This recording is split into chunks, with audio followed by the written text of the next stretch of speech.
જય શ્રી કૃષ્ણ। આ વિડીયોમાં સાંભળશું શિવરાત્રિ ક્યારે છે, તેની પૂજન વિધિ, શિવ પૂજાનું મહાત્મ્ય અને કથા વાર્તા। તારીખ 13 ફેબ્રુઆરી 2021 મહામાસની 13 ગુરુવારના દિવસે મહાશિવરાત્રિ છે। શિવરાત્રિ આમ તો દર મહિને આવે છે, પરંતુ મહાશિવરાત્રિ વર્ષમાં એકવાર જ આવે છે।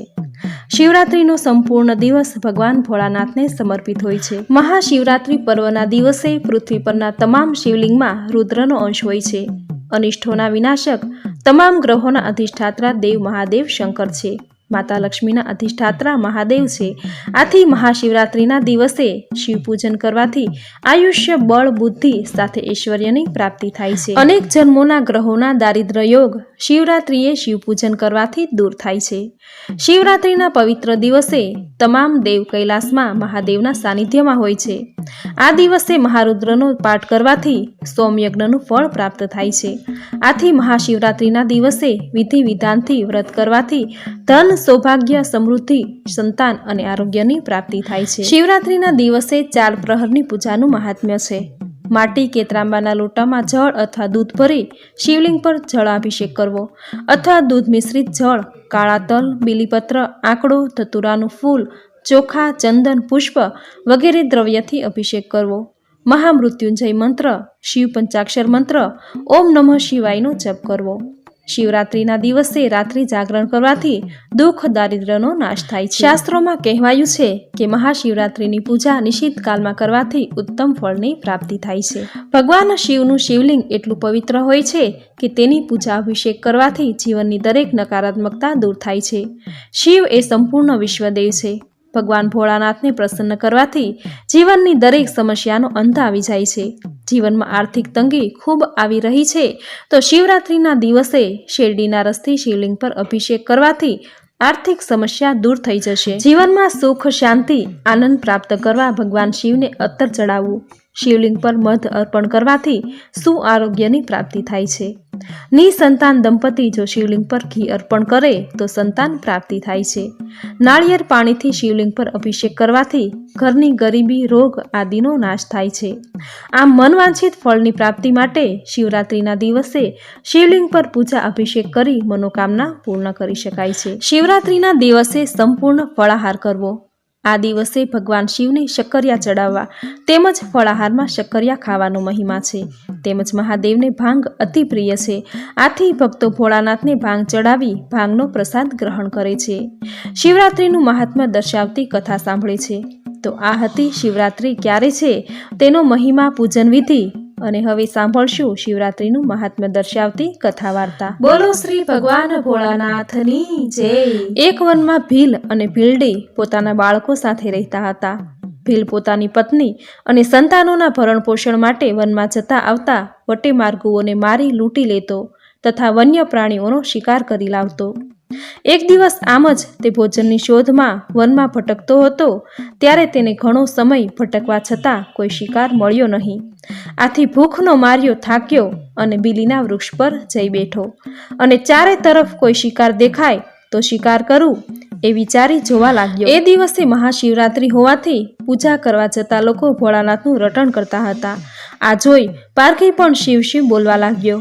રોજ પાપ કર્મ કરનારા શિકારીથી અજાણતા જ ભગવાનનું નામ લેવાયું, તેથી તેના પાપનો ક્ષય થયો। જંગલમાં જઈ શિકારી શિકારની શોધમાં રખડવા લાગ્યો, પણ ક્યાંય શિકાર ન મળ્યો। સવારથી એણે કાંઈ જ ખાધું ન હતું, તેથી ભૂખ અને થાકથી ત્રાસીને એક સરોવરના કાંઠે ગયો।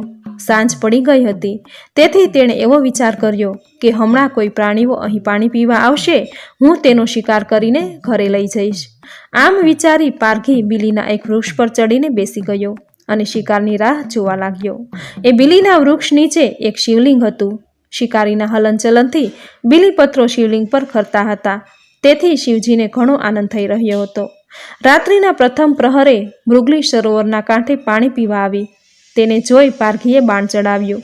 ત્યાં તો મૃગલીને વાચા ફૂટી અને ખૂબ જ ગળગળા અવાજે શિકારીને વિનંતી કરવા લાગી કે હે ભાઈ, મારા પર દયા કર, ઘેર મારા બચ્ચાઓ મારી રાહ જોતા હશે, એ માટે હું એકવાર ઘરે જઈ મારા બચ્ચાઓને ખવડાવીને હમણાં જ પાછી આવું છું, પછી તું આનંદથી મારો શિકાર કરજે।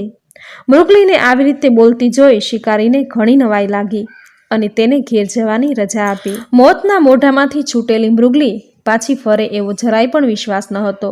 છતાં ગમત ખાતર એણે મૃગલીને જવા દીધી અને એને ઊંઘ આવી જાય છે એ માટે વૃક્ષની ડાળી પર પડખા ફેરવતો શિવ શિવ રટવા લાગ્યો. રાતના બીજા પ્રહરે મૃગલીના પતિ સરોવરના આરે પાણી પીવા આવ્યો. પારઘીએ બાણ મારવાની તૈયારી કરી ત્યાં તો મૃગને પણ વાચા ફૂટી અને તે કહેવા લાગ્યો કે હે પારધી, હું સવારનો નીકળ્યો છું. મૃગલી અને મારા 2 નાના બચ્ચા મારી વાટ જોતા હશે. હું બધાને હેત કરીને હમણાં જ પાછો આવું છું. પછી તું આનંદથી શિકાર મને મારજે. શિકારીને ખૂબ જ લાગણી હતી. તે મૃગની આવી દીનવાણી સાંભળીને શિકારીને પણ દયા આવી ગઈ અને તેથી તેણે મૃગને જવા દીધો. ઘણીવાર થઈ જવા છતાંય મૃગ કે મૃગલી એકે પાછા ફરતા ન દેખાયા. ત્યારે એને પોતાની જાત પર ખીચ ચડી કે શું કામ જવા દીધા અને તેથી રોષમાં ને રોષમાં તેણે બીલીપત્રો તોડી અને શિવલિંગ પર ફેંકવા લાગ્યો. છેક રાત્રિના ચોથા પ્રહરે એણે મૃગ, મૃગલી અને તેના 2 નાના બચ્ચાને લઈને આવતા જોયા અને તે ચારેય એક સાથે મરવાની તૈયારી બતાવી. ત્યારે શિકારીને થયું કે આ ચારેય પશુ હોવા છતાં તેઓ કેટલા સાચા બોલા અને એકબીજા ઉપર પ્રેમ રાખવાવાળા છે અને હું તો માણસ જાત હોવા છતાં પણ કેટલો દુષ્ટ છું. શિકારીએ એ ચારેયને જવા દીધા અને જિંદગીમાં કદી હિંસા ન કરવાનો નિર્ણય લીધો. ભીલના આ સત્કર્મથી ભગવાન શિવ તેના પર પ્રસન્ન થયા. ભીલ બોલ્યા, પ્રભુ, હવે આપ અહીંયા જ નિવાસ કરો અને શિવલિંગ રૂપે વ્યાધેશ્વર નામથી ત્યાં સ્થિર થયા. મૃગલાઓ નક્ષત્ર લોકમાં વાસ પામી મૃગ શીર્ષ બન્યા અને પારઘી સ્વર્ગે ગયો. આથી શિવરાત્રિ વ્રત જે કોઈ કરે છે અને આ દિવ્ય ચરિત્રને સાંભળે છે તેની તમામ વ્યાધિઓ અને પાપો નષ્ટ થાય છે, અંતે મોક્ષ ગતિને પામે છે. હે ભોળાનાથ, ઘાતકી પણ જો જાણીએ અજાણીએ તમારી પૂજા કરે તો પણ તમે તેના સર્વ પાપોનો નાશ કરો છો. શિવરાત્રિનું વ્રત જે કોઈ મનુષ્ય કરે તેના મહિમાની કથા સાંભળે કે વાંચે તેના દુઃખ પાપ ભોળાનાથ નાશ કરજો. તમારું વ્રત કરનારનું કલ્યાણ કરજો. મિત્રો, શિવરાત્રિનું વ્રત પાપને હરનારું છે. શિવરાત્રિ આમ તો દર મહિને વદ પક્ષમાં આવે છે, પરંતુ મહામાસમાં આવતી શિવરાત્રિ અતિ પાવનકારી છે. પાપનો નાશ કરી પુણ્ય દેનારી છે. જો દર મહિનાની શિવરાત્રિ ન થઈ શકે તો મહા મહિનામાં આવતી મહાશિવરાત્રિ જરૂર કરવી જોઈએ. તેનું અનંત ગણું પુણ્ય ફળ પ્રાપ્ત થાય છે. જો શિવરાત્રિનું વ્રત પણ ન થઈ શકે તો વ્રતનું મહાત્મ્ય દર્શાવતી કથા વાર્તા જરૂર સાંભળવી. જે વ્રત કર્યા જેટલું જ પુણ્ય ફળ પ્રાપ્ત થશે. શિવરાત્રિ વ્રતની કથા પૂરી શ્રદ્ધાથી તમે સાંભળી જે વ્રત કર્યા જેટલું પુણ્ય ફળ તમને જરૂર પ્રાપ્ત થશે. ભગવાન ભોળાનાથના પરમ ભક્ત છો તો વિડીયોને લાઈક કરી કોમેન્ટમાં જય ભોળાનાથ, હર હર મહાદેવ જરૂર લખજો. ચેનલ સબસ્ક્રાઈબ કરી બાજુમાં બેલ આઇકન જરૂર પ્રેસ કરજો. આવી જ નવી ધાર્મિક માહિતી, નવા ધાર્મિક વિડીયો સાથે ફરી મળીશું. ત્યાં સુધી આપ સૌને મારા જય શ્રી કૃષ્ણ.